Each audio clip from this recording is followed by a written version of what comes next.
Hello guys, welcome back to my channel. तो अगर आपके घर में कोई भी सब्जी नहीं है, लहसुन प्याज भी नहीं है और आपको टेंशन हो रही है कि हम क्या सब्जी बनाएं, तो डोंट वरी, आप ये पूरा वीडियो देखिए और इस सब्जी की रेसिपी आप अपने घर पे ज़रूर ट्राई कीजिए। तो वहाँ एक डोंगे में मैंने दही को अच्छे से फेंट के उसकी छाछ बना ली है।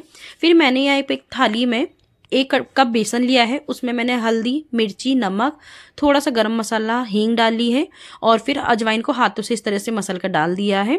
और इस बेसन में अब हम इस मसाले को अच्छे से मिक्स कर लेंगे।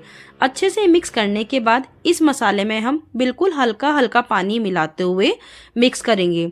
इस सब्जी की खास बात यही है और इस बेसन को तैयार करते वक्त भी इसकी खास बात यही है कि बिल्कुल हल्के हल्के पानी के छींटे मारने हैं और इस बेसन में इस पानी को अच्छे से मिक्स करना है और बहुत ज़ोर ज़ोर से इस बेसन को नहीं मसलना है। हमें इसकी जिस तरह से बूंदें होती हैं, बेसन की जो बूंदियाँ होती है, उस तरह से तैयार करना है।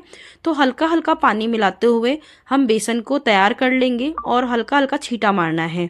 तो यहाँ पर आप देख सकते हैं थोड़ा थोड़ा पानी करके ही मैं मिला रही हूँ और हल्के हल्के हाथों से ही मैं बेसन को मसल रही हूँ। तो यहाँ पर ये बेसन तैयार हो चुका है। इसी तरीका हमें बेसन तैयार करना है और ज़्यादा पानी नहीं मिलाना है। तो उसके बाद मैंने यहाँ पर एक कढ़ाई में 2 से 3 चम्मच जितना सरसों का ऑयल डाला है और ऑयल गर्म होने के बाद हम इसमें इस बेसन को भून लेंगे। बेसन को भूनने में 5 से 7 मिनट का ही समय लगता है। तो कम गैस पर हम इस बेसन को भून लेंगे और कंटिन्यू इस तरह से चलाते रहेंगे और ब्राउन होने तक हमें इस बेसन को भूनना है।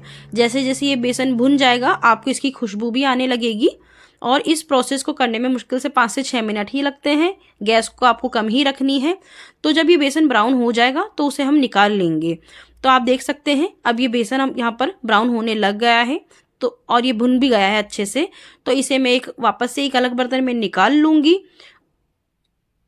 तो ये बिल्कुल ही सिंपल रेसिपी है और जब लेडीज़ को तो स्पेशली ये टेंशन होती है कि हम क्या सब्जी बनाएं, तो जब आपके भी घर पे कोई सब्जी ना हो तो आप ये बना सकते हैं।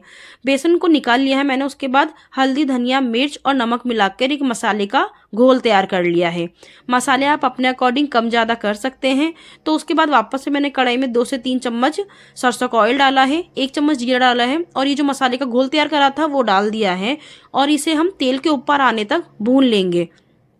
तो इस मसाले को भूनने में 2 से 3 मिनट ही लगते हैं और जब ये मसाला भुन जाएगा तो हम इसमें जो हमने बेसन भूना था उसे मिला देंगे और इस बेसन और मसाले को अच्छे से हम मिक्स कर लेंगे।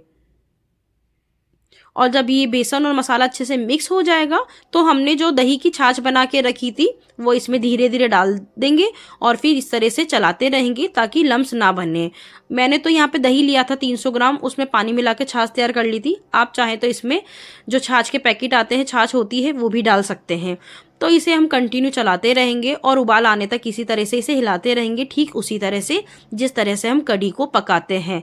बस कढ़ी को हम ज़्यादा देर तक पकाते हैं, लेकिन यहाँ पर इस सब्जी को हम आधे घंटे ही पकाएंगे। तो यहाँ पर इसमें बेसन में हल्की हल्की उबाल आने लग गई है। तो उबाल आने के बाद इसकी गैस को हम बिल्कुल कम कर देंगे और इसे आधे घंटे के लिए हम पका लेंगे। आधे घंटे ही इसलिए पकाएंगे क्योंकि हम बेसन को ऑलरेडी पहले भून चुके हैं। तो यहाँ पर आधे घंटे तक मैंने इसे बना लिया है और इस सब्जी को राजस्थानी भाषा में बेसन का करारा कहा जाता है, जो खाने में बहुत ही ज़्यादा स्वादिष्ट लगती है। ये रेसिपी मैंने अपनी मम्मी से बनाना सीखा है। तो आधे घंटे तक पकाने के बाद मैंने इसमें ऊपर से धनिया डाल दिया है और गैस उसके बाद मैं बंद कर दूँगी और यहाँ पे ये हमारी सब्जी बनकर तैयार है।